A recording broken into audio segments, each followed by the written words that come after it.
asalaamaaleykum mbokki internet ñoo leen nuyu ku nekk sa tur ak sa sant ñoo ngi suñu 4e émission buy marqué finalu Rapataki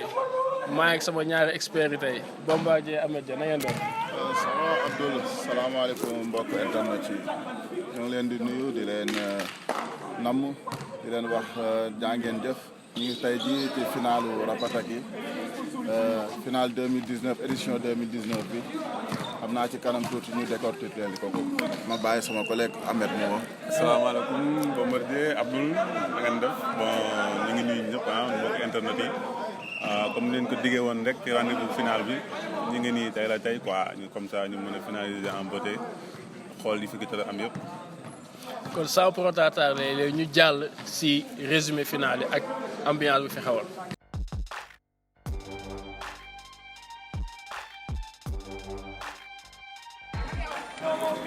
waaw ñoo ngi si final Rapataki bi comme ni ñu ko gisee ñaari équipe bi ñoo ngi échauffé wu comme ni ñu ko gisee si échauffement ñaari équipe yi final yi ñoo ngi Warrior ñu nekk à gauche Elite nekk à droite léegi Bombardier soo xoolee échauffement ñaari équipe bi ban équipe pour yow moo si gënoon nekk moo gënoon pare pour final bi. waaw booy xool ñaari équipe yëpp ñu ngi ci waxte tey jii équipe bu joué ba egg final moom boo xoolee seen échauffement ñoom ñaar ñëpp pare nañ waaye donc ñu ngi jàll nii ci présentation yi équipe yi quoi.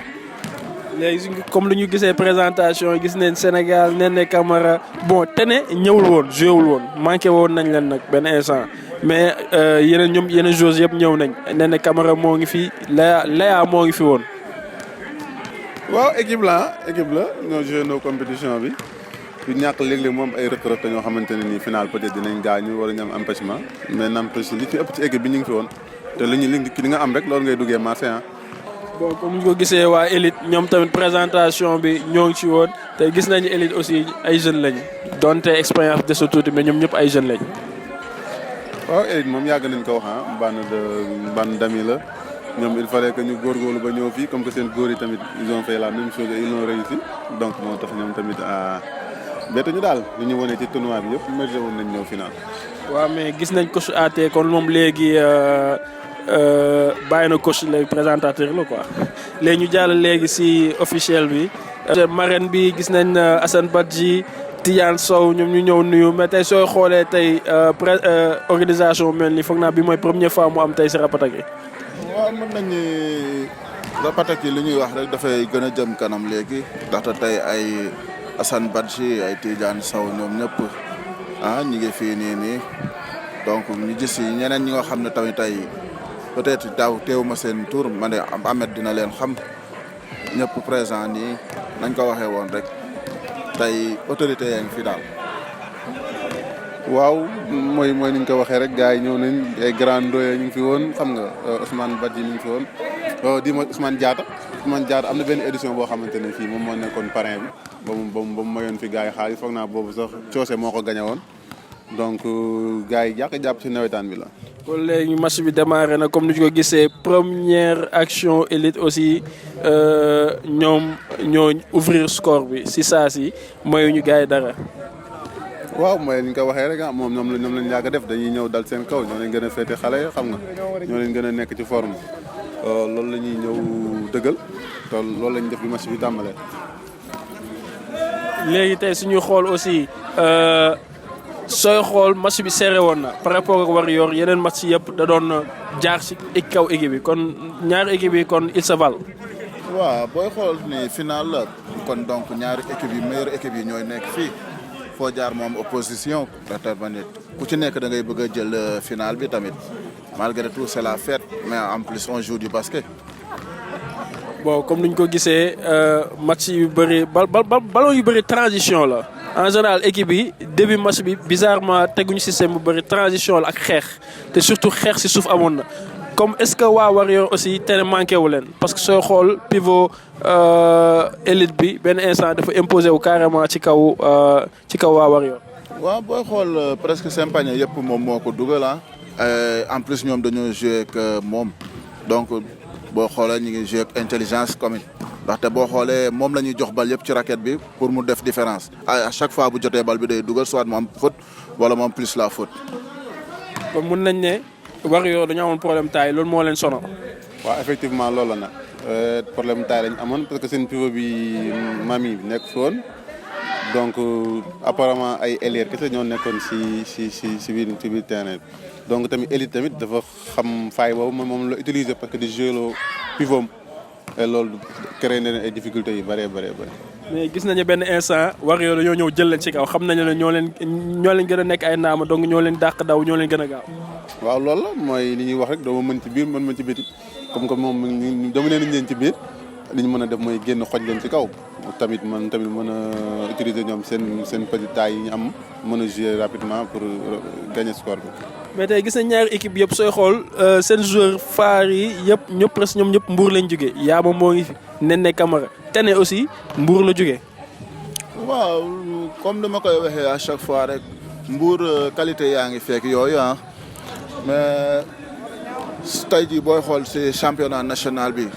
tey Mbour mën nañ cee génne ay éléments yu bari donc centre yi fii ñi ngi liggéey. bon comme nuñ ko gisee Warrior aussi petite taille ñoo leen gën a gaaw of course mais aussi adresse aussi moo ngi fi woon gis nañ ne adresse Warrior mooy équipe bu gën a à droite ci compétition bi. waaw booy xool ñoom seen arrière bi tey mën nañu moo ëpp lu mu dugal balle premier yi tir à 3 points yi tey donc en plus ak Néné Camara bi nga xam ne terrain bi miin na ko de trop tamit moom tamit mu ngi ci doon abusé wu di tirer de trop. même meneuse élite bi aussi tey duel meneur am moo ngi mën au rendez-vous meneuse élite bi ak Néné Camara duel bu metti woon na mais à la fin Néné Camara bien sûr moo remporté est-ce que expérience ak aussi lu mu nekk dugg aussi niveau yi aussi bokkul. waaw duel yooyu faaw muy ama mooy ñi ñu tàmm dajal maa ngi développé yaa ngi dugg ñu tàmm dajal foofu su mën a dajal fii tamit du ma la mbàyyi nga nekk si jàmm.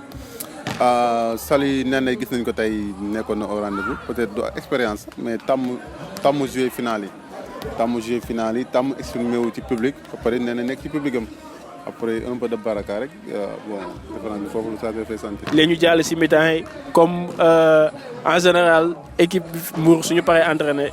taekwondo yi ñooy jël place. mais après premier mi-temps taekwondo yi ñoo ñëwoon def seen benn spectacle gis nañ xale booy ndaw yi mais yow Bombardier yow ak ñi tey su ngeen doon xeex disons que ñaari booy suñu la doon sot kuy gañe. waaw xam nga ni booy ñooy gagné damay ñëw jébbali si ñoom rek. waaw taekwondo beeg karaté bi moom yàgg nañ ci CEDEPS si bi à chaque fois bu ñu paree woon entraînement ñoo jël relève bi quoi. yow moom Ameth yow xam naa ne biir moom xeex waxoo si dara waxoo si lu bëri quoi. non def naa taekwondo nag ah def naa ko je l'ai pratiqué jeune. waaw koor ma arme ma neex la ba léegi nag. waaw lii moom tax na ma fàttali ko yenn affaire. ba nga nekkee jeune laa wax mais actuel ak biir bi nii instant yi moom tànk yi mënatul jóg. non léegi la tànk bi gën a mun dem sax léegi la gën a mun dem. waaw comme duñ ko gisee gars yi ñoo ngi seen show ak seen gis bon Bombardier waaye tànk yi neex na nag. waaw yii moom yomb na de yii moom man mii sax mën naa ko de yii moom. waaw yow moom mun nga ko quoi waaw lii ba waaw Ameth léegi lan ngay ree Bombardier mun nga ko yan ngay ree tamit. waaw xam naa ne day xaw a jafe rek de nee na da koo gëj a def nag xam naa ne dina métti lool man fekk bëgg naa ko fekkee waaw wala ñu wàcc cible yi moom ñu xool ba xam ne muy joxe. waaw comme niñ ko gisee démonstration la woon entre combattants yi taekwondo yi. léegi ñu jàll si deuxième mi-temps bi waaw nen ne comme d'habitude moom deuxième mi-temps moom Warrior dañoo ñëw jël décision ferme ne du demee match bi du yombee fii. waaw match bi fu mu toll nii ñaari équipe bi dañoo toll doole instant bi mënoon ni diw mooy gagné fu mu toll nii ndaxte booy xool score bi dafa serré ba tey nii donc ñi ngi ci ba tey.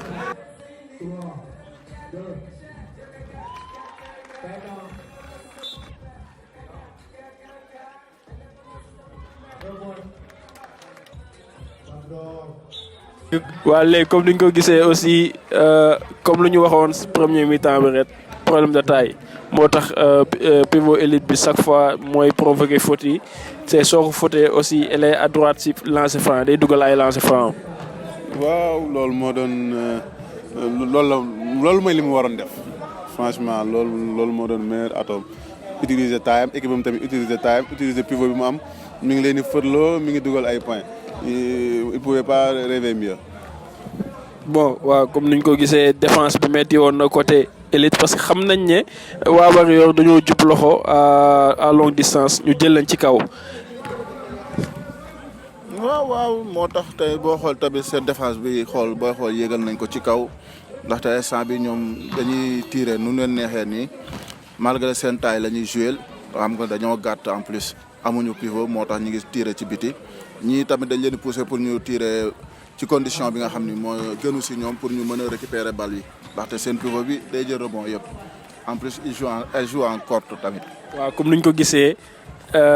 forcé nañ tirer benn moment mais après chance bi commencé leen sourire mais aussi dañuy jàpp ne saa ñu sàndee équipe élite dañuy yéeg ci kaw ñoom ñëpp a yéegandoo chaque fois dañuy bàyyi benn équipe si suuf moo tax rebond bi à chaque fois waa Warrior ñoo ko jël yokk. waaw bon tiir moom li ñu ciy wax rek soo ko sélectionné wul pour nga mën a dem rebond offensif day jafe même soo ko sélectionné nag même soo amul rebond offensif mën nga organiser sa reprise défensive mais su fekkee ne da ngay tirer n'importe comment comme ni ñu doon forcer tànk tirer di ko forcer dafay yomb pour ñu contrer. léegi comme ni ñu ko gisee Warrior moo gagné 45 à 42 par 3 points d'écart match bi neexoon na léegi ñu jàll si introduction finale garçon yi.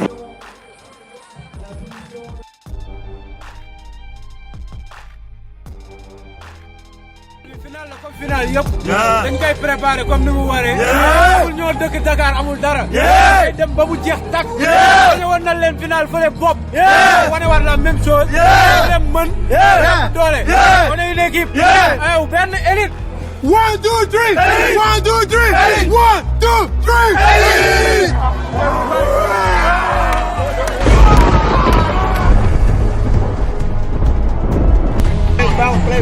waaw gars yi wala boog mais. Bakouba. benn ñaar ñe.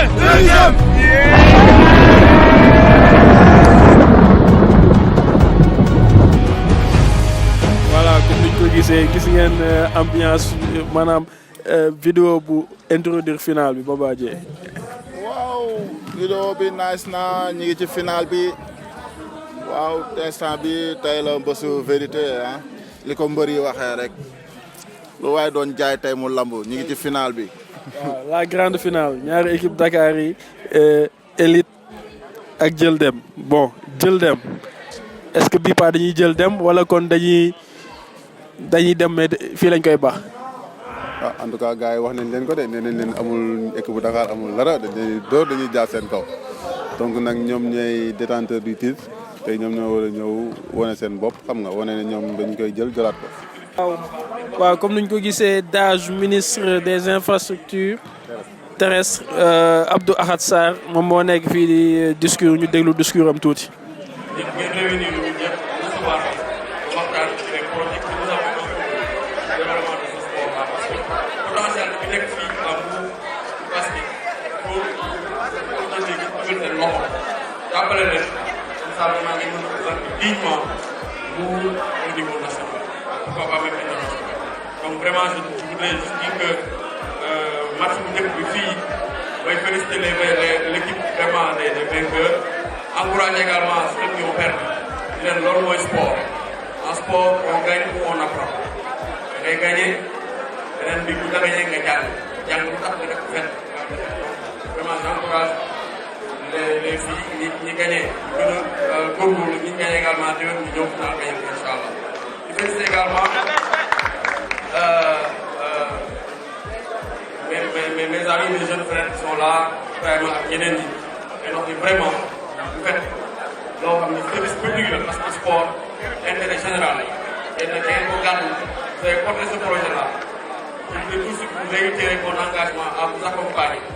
ànd ak yéen projet bu ngeen am incha allah on va faire ça ensemble vraiment kaddu yi vraiment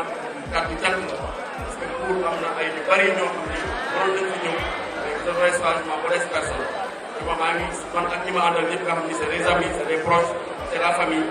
ñëpp ay xarit ñëpp am contentement ñëw fi ci fekk final donc vraiment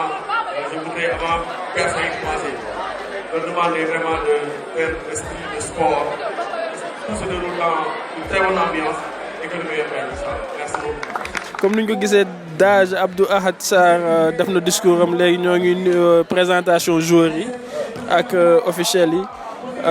waaw gis nañ arbitre yi bon gis nañ équipe actuellement ils sont excités yaa xam te démarrer rencontre bi. ok ñu ngi noonu di def présentation yi Abdou Ahad Sarr élément Mbour la ak yooyu tey jii boo xool tamit gars yi instant bi yàqamtu nañ dugg ci final beeg yooyu. bon léegi suñu gisee waa jël dem ak élite gabarit bi mun nañ ne élite ñoo leen gën a physique actuellement. non du tout ñaari équipe yi daal vraiment ñoo mérité ñëw final parce que dañ ko wane ñoom ñëpp ils sont compétitifs xam nga seen joueurs yi ils sont prêts physiquement dañuy jouer tout le temps yàgg nañ ko wax ci ñoom donc li ñuy xaar rek mooy ku gën a lucide ku ko gën a mérité jël final bi. Ces personnes qui sont là ont envie de voir du basket. C'est public. bon comme niñ ko gisee match bi démarré na si saa si jël dem ñoom dañoo jël match bi en main début match bi mën nañ ne ñoom ñoo dominer avec des tirs aussi rebonds yi aussi ñoom ñoo ko xaw a dominer tey suñu gisee aussi ak meneuru élite bi aussi fësal na boppam mais Jean-Jacques match bi aussi benn instant il était présent te moo ngi doon attaqué et il était agressif par rapport ak défense bi ak attaque bi. waaw Jean-Jacques loolu moom c'est son jeu jël en percussion dem pénétrer loolu mooy jeu sauf que nag fii problème bi noonu am peut-être mooy dajeek ay joueurs yoo xamante ne ñoo ko gën a nekk mag ñoo ko gën a féete mag ñoo ko gën a am expérience donc parfois foofu lay xaw a pêché tuuti. mais Bombardier tey sooy joué équipe boo xam ne dañoo à droit à l'extérieur mun a pénétrer te lancer franc aussi dañoo à droit te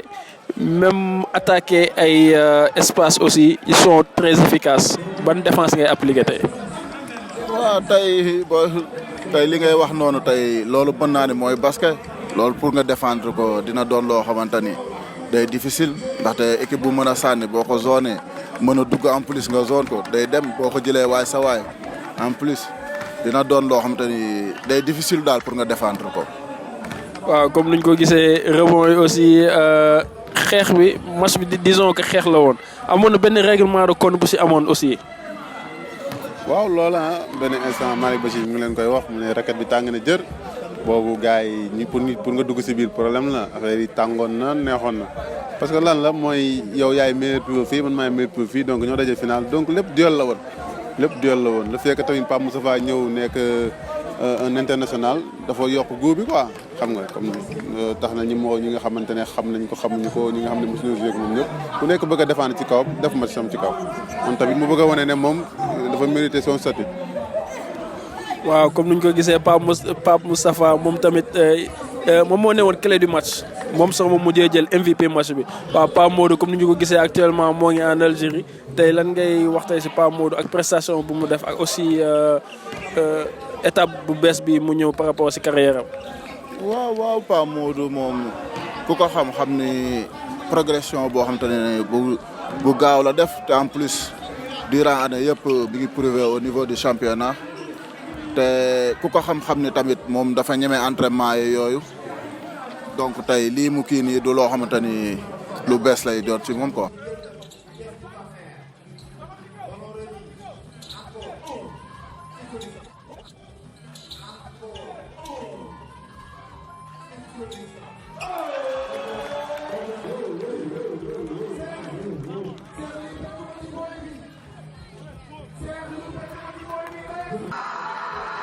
waaw mi-temps bi comme nuñ ko gisee Ibou mu ñëw ak équipe gymnastique moom bi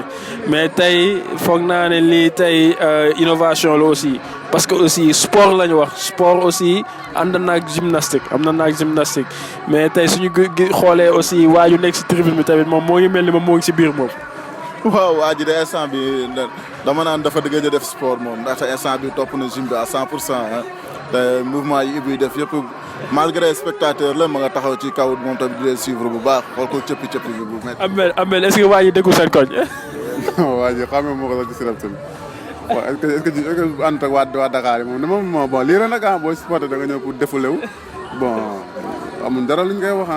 moom mi ngi si jàmm. en tout cas geste yi moo ngi moom en tout cas moom moo ngi ci biir moom moo ngi ci biir moom. toogal li mu toogal lay mujjee déranger wala mu gaañ leen rek. non mais instant kay gars yëpp kay moom lañ doon tàcc sax si biir soo xool public bi. waaw gis nga ne moom de instant bi suivre na leen daa mel ni sonn na de. benn instant waa ji na rythme bi. waaw mais noonu la xam naa dafa gëj a def sport rek. léegi ñu jàll si deuxième mi-temps bi comme ni ñu ko gisee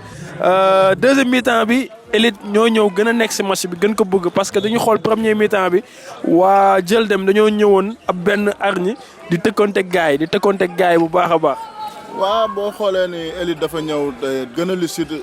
dox basket bi nga xam ne moo gën a posé wu en plus ak Moustapha tamit indi leen ak ay tir yoo xamante ni malgré raté na yenn yi moo tamit seen attaque bi moo gënoon a posé par rapport ak première mi-temps bi. mais benn instant aussi match bi physique woon na da ngay sentir benn tension bu fi newoon tension parce que jël dem comme bu ñoom dañoo ñëw bëgg tegal grand yi man mën naa ne grand yi tegal grand yi lu métti grand yi tamit ñëw bëgg wan lañ ne affaire bi lu mu métti du ñoo yéen. waaw bon mën nañu ko waxee noonu sauf que fii presque amul grand boo ci génnee bench peut-être ak grand bi jógee Saint-Louis ci beneen équipe bi ñoom ñëpp ay boy la ñii ñëpp ñooy joué ndoo ñii ñëpp ñooy daje ci championnat bi xamante nañ waaw kon bon c'est normal nag mu am tension parce que match bi mi-temps bi dañoo dem ñu xaw a tolloo doole donc bu ñu revenir c'est très normal que affaire bi métti nii métti parce que kooku instant yi moom benn xaaj moo des ku ko gagné yaa jël affaire yi xam nga moo tax ñun gisoon ci benn intensité bi mais c'était de bonne guerre match bi neex na xam nga am nay actions yu nice. waaw comme ni ñu ko gisee bien sûr que Pape Moustapha moom ak Pape Modou ñoom ñoo newoon élément clé yi ñoom ñoo changé enjeu match bi ak ay tir ak aussi benn système mun nañ sentir ne ñoom ñoo ko doon organiser waa jël dem. effectivement surtout ci deuxième mi-temps bi gis nañu Elite ñu dal lool c'est vrai que jàppale woon nañ leen nag parce que deuxième mi-temps bi ñoom jëwoon nañ panier bi xam ne moo gën a favorable donc exploité nañ ko à fond seen tir yi baaxoon na sélectionné woon nañ ko amoon nañ ci ay rebond offensif Pape Moussa Faye la fait son job Pape Modou toujours égal à lui-même Dieu Fall mi ngi doon gérer affaire yi seen pivot bi tamit mi ngi doon am ay fautes am ay lancers francs donc vraiment ñoom ñoo gën a gérer match bi. waaw comme ni ñu ko gisee Elite benn instant match bi serré woon na mais ñoom géré nañ match bi balaa fee ñoom ñu mujjee gagné. waaw Elite mérité na victoire am à 100% ndaxte boo xoolee deuxième mi-temps bi réussite biñ ci am noonu moo tax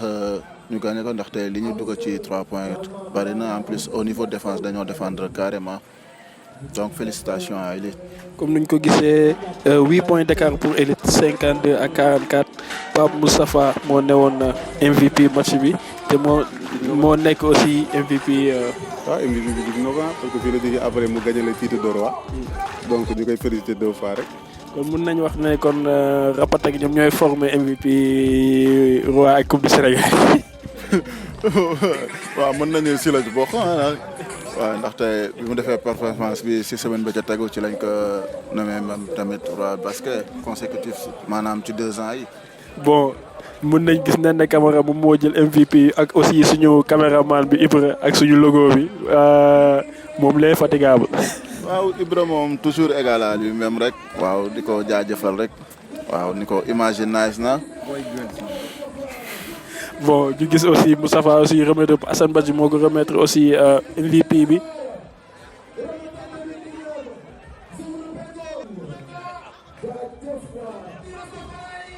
bon comme ni ñu ko gisee Asma la ñu jox ko jour fair play.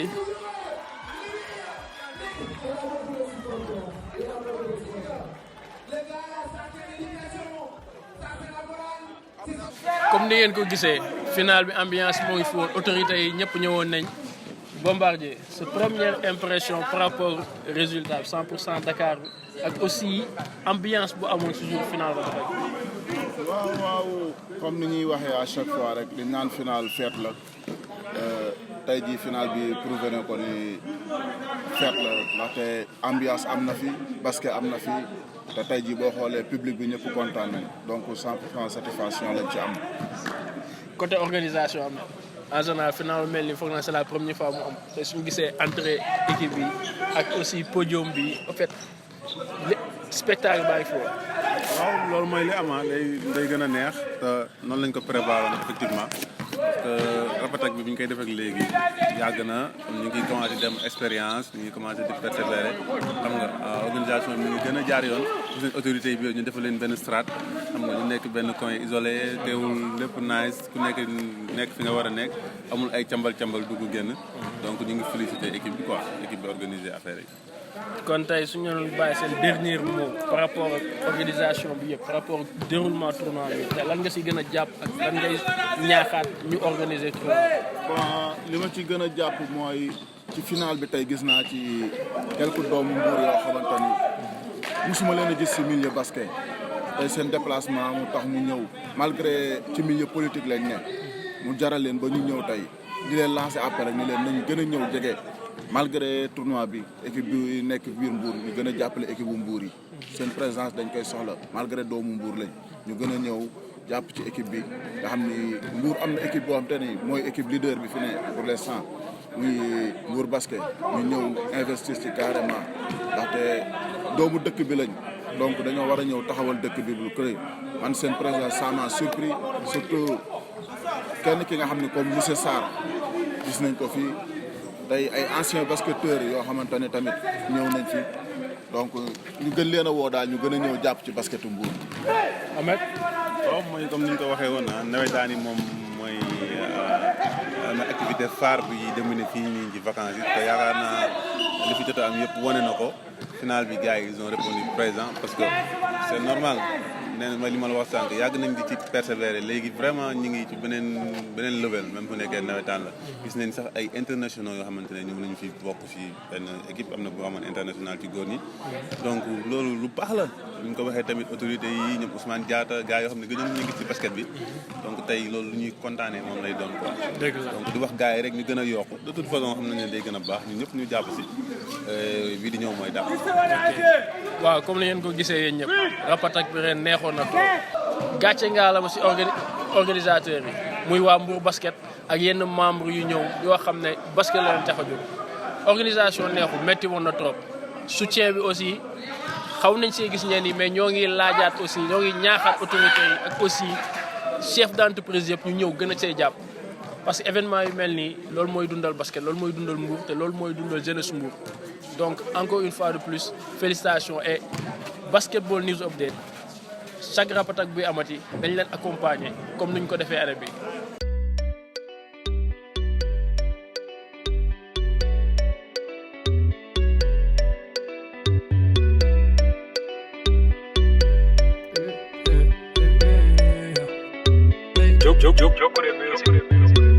Aisata minyam kota nenam humanama wahebi tenge omalama dewgal gal tagima ya taw ko alla addina wden hen loro gen galu baren hen gamel lengi kajammo noddine kake jom suura rendine Aisata sancho muro sinko nyanto benda yimi yela sambo hongo buba hande kay o bela